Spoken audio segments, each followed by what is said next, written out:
Well, greetings and hello there, everybody. It's me, your happy Star Wars dad, Nooch Too Good, and gigantic changes coming to Star Wars Galaxy of Heroes here very soon. I'm involved with a play test with our Capital Games overlords, our dark overlords of Capital Games, and they've just made an announcement here. Meathead made an announcement, and I need your feedback. I need you to let me know what you would like me to do with this play testing. Let's talk about this. Let's read the announcement. Hello, Holo Table Heroes. The team is currently in deep development on our next major update, and we wanted to give you a preview of what we're working on. As we get closer to release, we'll have more to share. So what's in the works? A closed playtest featuring yours truly. You know, when they put the group together, they reached out to several people, content creators, players, but they said, you know, Nooch, we want you to be the linchpin of this. Nah, man, I'm not smart enough for that stuff. Okay, we're thrilled to announce that we'll be working with a select group. Well, I am in a select group of players in a closed playtest to get feedback on a major,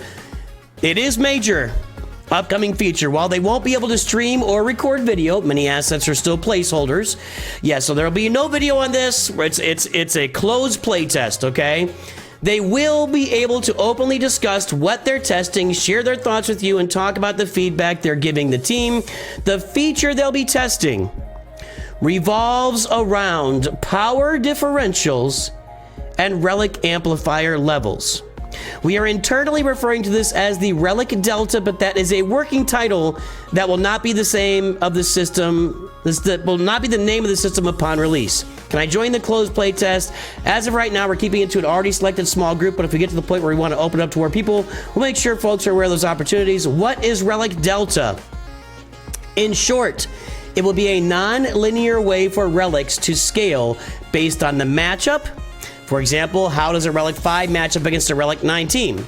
The team is aware the system can affect current playstyles, which is why it is important to us that this lands in the best spot possible. We don't have information to provide at this time, as things will be actively adjusted from the feedback provided by those in the closed playtest. See you on the Holotables, or the Holotable singular, SWGOH team. All right, here's the deal. Let me is the game gonna look good here? No, that doesn't look good. Let me, here we go. Let's reduce this. There we go. There's the game. Okay, so we all know in the game, we have anywhere from Relic 0 up to Relic 9. This is a bad account. Let me change accounts here. So here is the basic idea around the, what are we calling it again? The Relic Delta, okay. The basic idea around Relic Delta is we've got any teams anywhere from just Gear 13, you know, just Relic 0 all the way up to Relic 9. And we know that you have different requirements, like, you know, you have to farm some characters to Relic 7, like Captain Silvo, to get him ready for, Pirate King Hanonaka. Captain Thano is only required at Relic 3, etc. We also know that when we look at these teams, let me look at my Bo-Katan Mandalore team, for example. Let me pull these guys up. So this team is having Relic 7. These guys are Relic 7 across the board, my Mandalore, and Relic 5 Bo-Katan Kryz. These guys have success when I put them in against even like a Relic 9 Lord Vader. And in the game, we have seen that, you know, based on the mechanics of the teams involved, a Relic 7 character or even a Relic 5 team and character may not have that much difficulty defeating a Relic 9 character in the game. So the payoffs for taking a character from 5 to 7 or from 7 to 9, they are there and they do exist. But the differences tend to be incremental differences, right? Meaning that there are differences. So if you have a Relic 7 Bo-Katan Mandalore, she has 45 mastery. You take her to Relic 8, she has 60 mastery. Her health goes up by 3,000. Critical damage goes up 5%. Damage goes up. You know, these are improvements, but you don't see them as, what's the right word? World bending. I think we could all agree that when we go in with those lower Relic teams against higher Relic teams, in most situations, we aren't seeing like massive differences between a Relic 7 versus a Relic 9 character. Like when you kind of think of each Relic level as a new gear level on a character, and with the investment that's needed with, you know, all of the Relic materials, the signal data, and all the, you know, the Relic gear level, the gear that's required, it feels like you're investing in a new gear level every time you go to a new Relic level. But the payoffs and the rewards you get for those new Relic levels don't feel like a new gear level. It feels more like just something that you had to do to unlock. You had to go for a bunch of Relic 9s to get Ahsoka or to get Hondo, whatever. You know, you had to get those characters Relic 9 to get it done, and maybe they perform better, maybe they don't. You know, with everything, it's that with the kits and the team mechanics, maybe it's just the same thing that it always has been and always is. All right, so what does that mean for us? So what does this mean for us, and what is the playtesting all about? So we are being given characters at all Relic levels from well, we're giving teams. We're actually taking our roster. Sorry, I'm trying to put this together. We're being able to take our roster in and facing off against teams, character teams at all different Relic levels, and we're gonna play against those teams.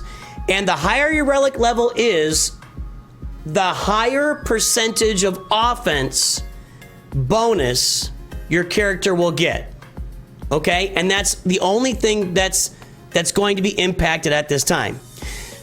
So a Relic 1 character will have, let's put it at a number 1. A Relic 1 character will have 100 offense. A Relic 2 character might have 10% more offense. A Relic 3 character might have 15% more offense. Relic 4, 25% on up the path, until, you know, differences between Relic 5, Relic 9. So basically, whatever your team mechanics are, if you've got a Relic 9 Hondo Onaka on the team, that Relic 9 is going to pay off in benefits for him of doing more damage when he attacks. And that's the basics of the Relic Delta and what we are going to be testing here in the coming weeks. So I would like to hear from you guys. First of all, you know, give us your general thoughts. This is a major change. This is a change that has an ability to upset the entire fabric of this game, and I don't say that lightly. I really, really mean that. Look at Ahsoka Tano. She's at Relic 9, okay? I've got it Relic 9. You may have unlocked her, took her to Relic 5, Relic 7. She's not really doing hardly any damage in the game, but at Relic 9, she's going to do more damage in the game. She may not be a good example, because I'm trying to think, if you have tanky characters like her, you're going to end up wanting them to be at higher Relic levels to absorb more damage from the higher Relic on the other side. Let's take an offensive character, like let's take Leia Organa or Kylo Ren. At higher Relic levels, they're going to do even more damage to their opponents. And so if I have a Relic 9 Kylo against a Relic 7 Jedi Master Kenobi, I'm going to be doing a certain percentage more of damage than I'm doing today. So if I'm doing, let's say I'm just doing 100% damage today at Relic 9, and Kenobi is over there at Relic 7, and he's got all his abilities, well then, with the Relic Delta, I might be doing 150% damage, because Kenobi's at Relic 7. If Kenobi was at Relic 8, maybe I'm doing 125% damage. See what I'm saying? The difference in Relic levels between the characters is going to impact how much damage they are doing and how much damage is getting done. Is I saying that right?